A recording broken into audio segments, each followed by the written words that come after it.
सांसें, पौधे जीवन, कुदरत का है ये उपहार।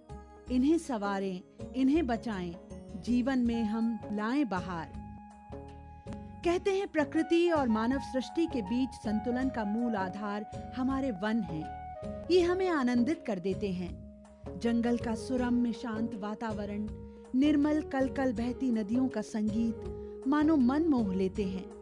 ऐसे ही दिल को छू लेने वाली जगह है भारत का हृदय प्रदेश मध्य प्रदेश, जो विविधताओं से भरा एक ऐसा प्रदेश है जिसका लगभग 1/3 हिस्सा हरा भरा है। वन विभाग के लिए ये एक बड़ी चुनौती है कि हमारे वन ऐसे ही हरे भरे और फले फूले रहें, जिससे इसके आसपास रहने वाले आदिवासियों और ग्रामीणों का वनों से जीविकोपार्जन का स्रोत हमेशा बना रहे। और इसी सकारात्मक सोच के कारण आज मध्य प्रदेश देश का पहला ऐसा राज्य है जिसने भारत की प्रथम वन नीति के अनुसार सफल रूपरेखा बनाकर कार्य शुरू किया और इस गौरवमयी परंपरा को आज भी आगे बढ़ा रहा है।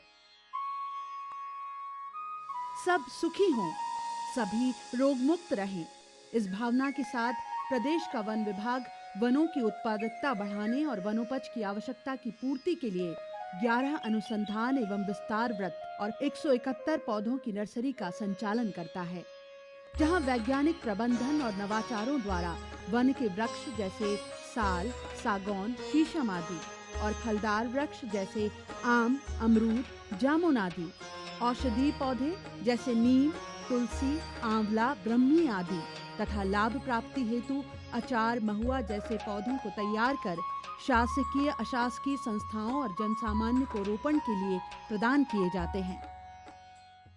अरे बैठी है चिरैया डारा लो। और ये हर्ष का विषय है कि साल 2019 में वर्षा ऋतु के पहले लगभग 5 करोड़ पौधों का रोपण किया गया और वर्ष 2020 के लिए 6 करोड़ पौधों के लक्ष्य को प्राप्त करने के लिए सतत प्रयास जारी है। जब वनों में या वनों के बाहर बीजों को डाला जाता है, तब अथक परिश्रम और अधिक व्यय के बावजूद भी लगभग 10% ही बीज अंकुरित हो पाते हैं। पर कहते हैं ना, जब हौसला बुलंद हो तो मंजिलें आसान होती हैं। इस बात को चरितार्थ करते हुए वनों के लिए समर्पित माने जाने वाले प्रधान मुख्य वन संरक्षक श्री PC दुबे जी के मन में हरे भरे मध्य प्रदेश के लिए एक सकारात्मक सोच ने जन्म लिया। जिन उद्देश्यों के लिए हम पौधे तैयार कर रहे हैं, ऐसे वृक्षों से बीज लाए जाएं जिनमें वो गुण पर्याप्त मात्रा में दिख रहे हों। पौधों को तैयार करने में हम जैविक खाद का उपयोग करें, पौधों को ट्रेनिंग, प्रूनिंग और उनका स्थान परिवर्तन, ग्रेडिंग, उनके बीच में स्पेसिंग करना, नियंत्रित सिंचाई करना, आधुनिक विधियों तकनीकों का उपयोग करके हम ऊर्जा और पानी की बचत कर सकें। साथ ही साथ रोपणियाँ केवल पौधे तैयारी का ही केंद्र के रूप में ना रहे, परंतु विविध गतिविधियों के रूप में, मनोरंजन के केंद्र के रूप में, नॉलेज प्राप्त करने के लिए और विभिन्न प्रकार के जैविक उत्पाद तैयार करने का केंद्र के रूप में विकसित हो सके, इस दिशा में भी प्रयासरत है। वृक्षारोपण और संवर्धन करते रहना जरूरी है ताकि हमारे प्रदेश की धरती, हमारे जीवन का संतुलन और शोभा बनी रहे। इसीलिए प्रदेश का वन विभाग विस्तार वानिकी के तहत रोपणियों का आधुनिकीकरण और सतत विस्तार में लगा रहता है। इन रोपणियों में पौधों की 32 संकटापन्न प्रजातियों यानी लुप्त प्राय प्रजातियों को बचाने के लिए रिसोर्स मैपिंग कर पौधों की तैयारी की जाती है और यूरिया और केमिकल युक्त खादों का प्रयोग पूरी तरह से बंद कर जैविक खाद का उपयोग किया जा रहा है।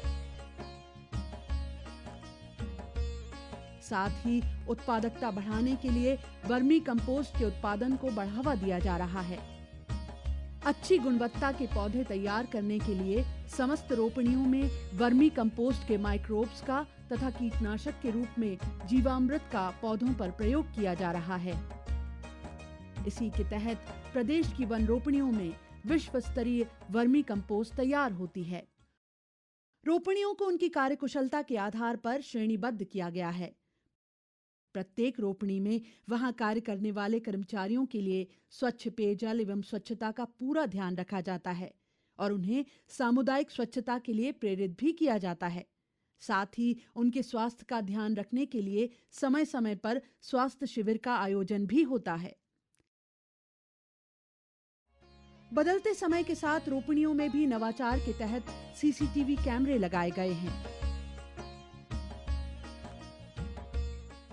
जैव विविधता उद्यान, औषधि उद्यान, योगा केंद्र, मनोरंजन केंद्र आदि की भी व्यवस्था की गई है एवं विस्तार किया जा रहा है।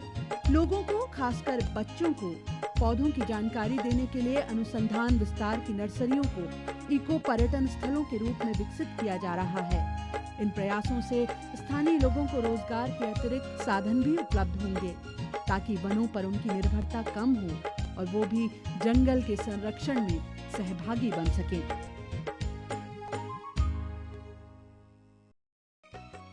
निसंदेह वन विभाग विस्तार वानिकी के इन सतत प्रयासों से अल्प समय में ही प्रदेश की धरा वृक्षों से हरी भरी हो जाएगी। चहुं ओर सुख, समृद्धि एवं शांति की अनहद बयार बहती नजर आएगी। इससे प्राकृतिक आपदाओं से मुक्ति तो मिलेगी ही, साथ ही अपार पुण्य एवं मानसिक शांति की प्राप्ति भी होगी।